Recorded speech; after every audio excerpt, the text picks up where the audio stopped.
のそばこれ Okay.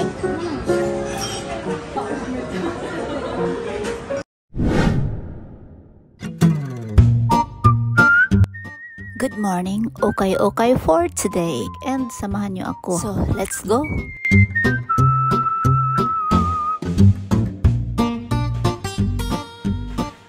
So, ito may nakita ako ditong MK. At mukhang bago pa talaga. Tingnan nyo naman to guys, oh. At ang mura. At nalaglag pa.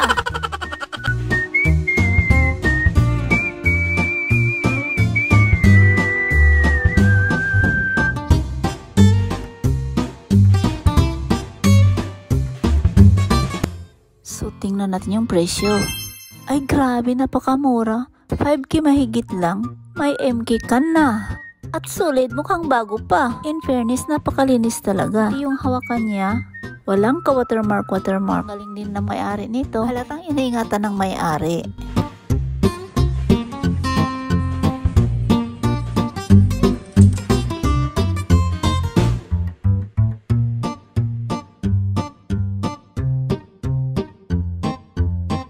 At ito naman yung katabi niya. Isa siyang Marc Jacobs at medyo malaki, pang lalaki yata ito. Maganda pa rin. Sa personal, maganda ang kulay niya. Sa camera hindi siya bright ang kulay. Puro sa camera ko lang to, parang nag-fade. At mukhang mura pa. Very affordable tong bag na to.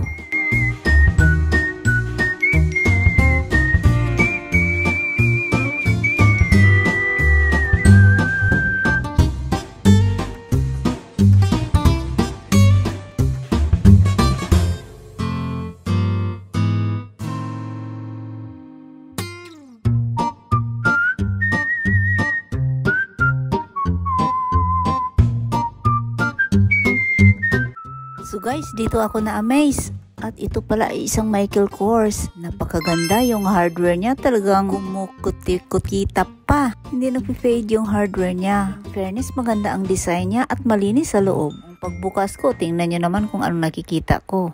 May papel pa. Tingnan nyo guys. Oh, talagang inaalagaan din ito. At nagulat pa ako sa susunod. Tingnan mo, may Band-Aid pa.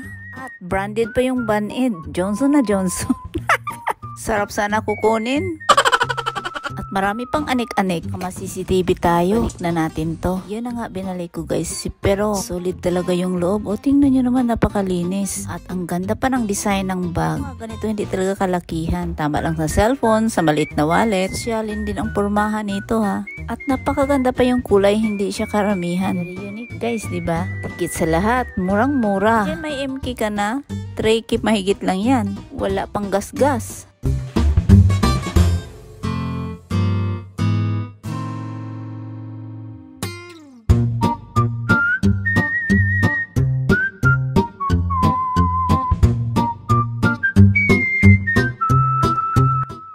Ito naman isang MK din. Low waist din ang purpose niya.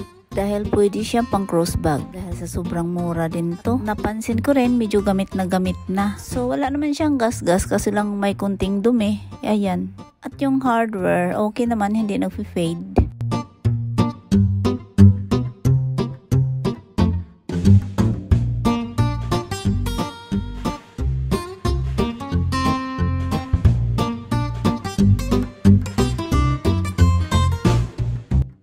Ito rin isang Marc Jacobs. Ganda rin ang style nito guys. Dahil yung leather niya malambot. Kung sa personal mo siya titingnan, maganda naman pati yung kulay. So, sa video parang hindi siya attractive tingnan. Anyways, two-way siya. Pwede siyang pang crossbag or pang handbag. Feeling ko talaga napakamura na to dahil sa mahigit 2K. Mayroon ka ng Marc Jacobs. Mahal din yung Marc Jacobs ha. At maganda yung style niya. Madali rin siyang buksan. At tingnan nyo naman sa loob. Yung maliit siya tingnan pero pagbukas mo talaga malawak dahil malambot eh. Di ba perfect? Kumikintab pa sa loob niyan.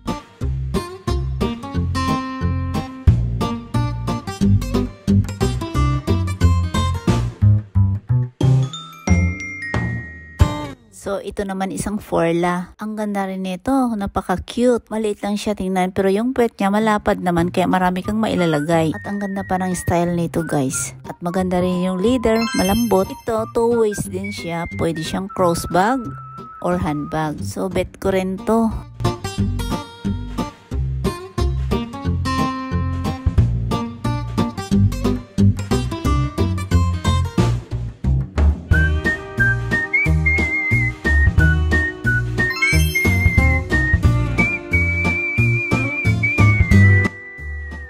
ito din isang MK. Marami ditong MK at maganda pa rin siya at mura pa. Kulang 2K or 2K siya. Always din siya guys. Handbag at pwedeng pang crossbag. Maganda pa naman yung condition niya at pwede na.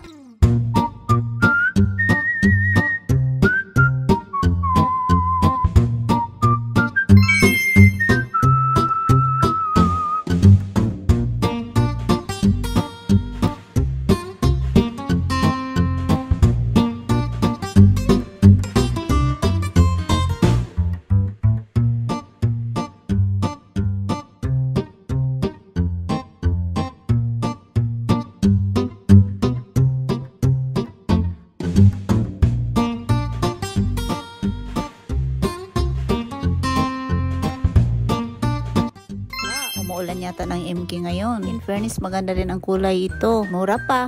At maganda pa yung quality. At two ways din siya, pwedeng handbag at crossbag.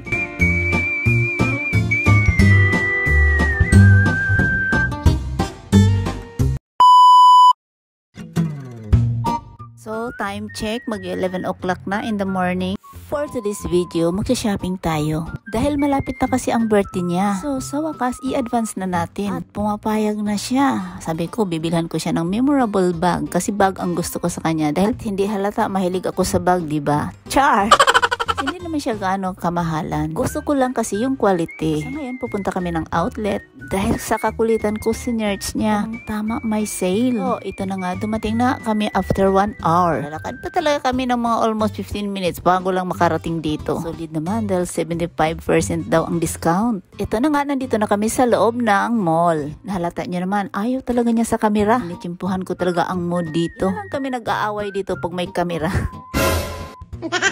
Ang una naming pinuntahan yung coat store. Una na nga siya. Pero ito ang bumungad sa kanya. At nagulat ako. Dahil hindi na umikot, ito na talaga. Yung nataypan niya. Itong brown, maganda naman at simple. In fairness, nagandahan din ako at simple at hindi dumihin. At tama lang din yung laki. At two-way na siya, may pang crossbag na siya. Pwede rin siyang pang handbag. Diba ang ganda? At isa pa sa nagustuhan ko sa kanya dahil yung leather niya, malambot at komportable dalhin. For the go na nga tayo at pupunta na siya ng counter. Dahil ako ang taya, binigay ko na lang yung wallet ko para ako ang mag-video. Pang remembrance ba? Imagine guys, for the first time ako bumili ng bag. Sa 28th birthday niya to. Great lang, pag nalaman niya to, naku, lagot na naman ako. At mabuti na lang hindi marunong mag-Tagalog or mag-Bisaya. Paano ba yan? Ibig sabihin, safe pa rin ako.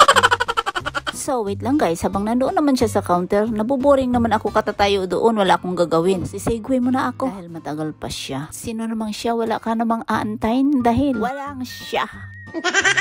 So, ito na nga, lilibutin muna natin dahil 75% talaga ang discount. Ang daming magaganda. Hindi ko na siya price reveal. Hirap din kwentahin. So, tingnan nyo na lang guys. Enjoy the video.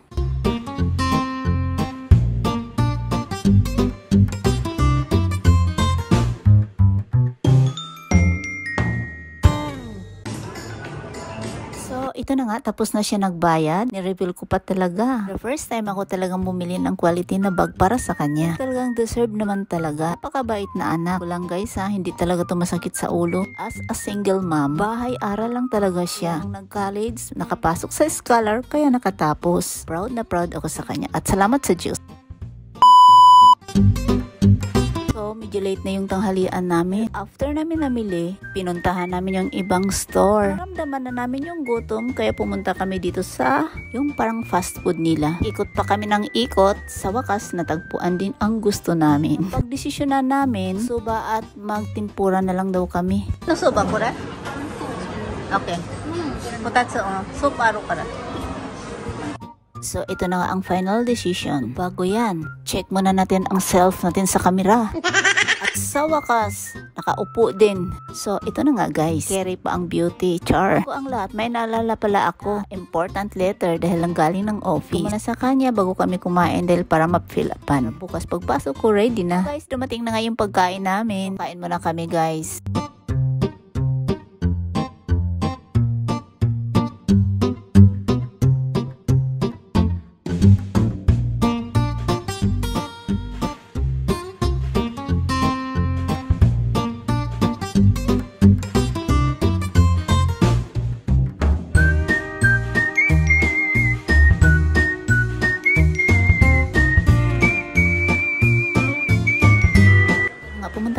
counter, siya na ang nagbayad. So, thank you. Marami pa namang susunod, char.